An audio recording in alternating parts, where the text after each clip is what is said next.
Picnic Bihar मनाएंगे,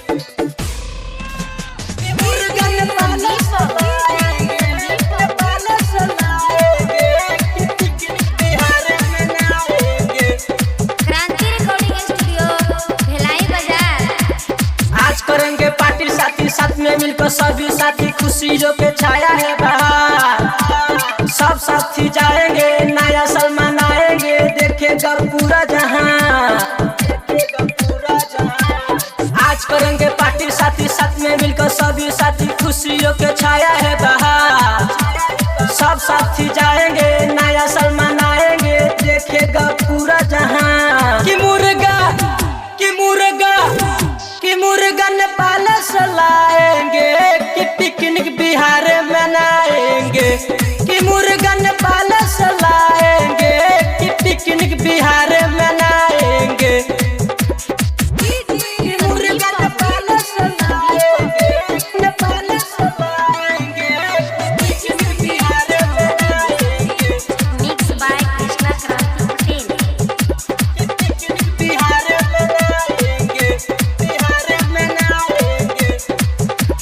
देसी अब दारू में विदेशी मिलाएंगे, दारू के बोतल से चेस लड़ाएंगे। देसी अब दारू में विदेशी मिलाएंगे, दारू के बोतल से चेस लड़ाएंगे। कि मुर्गा कि मुर्गा कि मुर्गा नेपाल चलाएंगे, कि पिकनिक बिहार मनाएंगे। कि मुर्गा नेपाल चलाएंगे, कि पिकनिक बिहार मनाएंगे। संदीप बाबू। मुर्गा नेपाल चलाएंगे, नेपाल चलाएंगे, पिकनिक बिहार मनाएंगे। क्रांति रिकॉर्डिंग स्टूडियो भिलाई बाजार।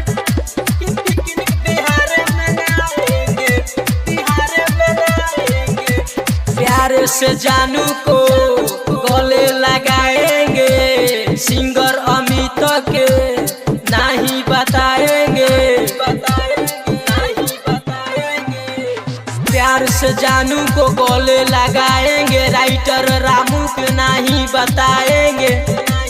कि मुर्गा कि मुर्गा कि मुर्गा नेपाल चलाएंगे, कि पिकनिक बिहार मनाएंगे। कि मुर्गा नेपाल चलाएंगे, कि पिकनिक बिहार मनाएंगे, मनाएंगे। क्रांति रिकॉर्डिंग स्टूडियो भिलाई बाजार।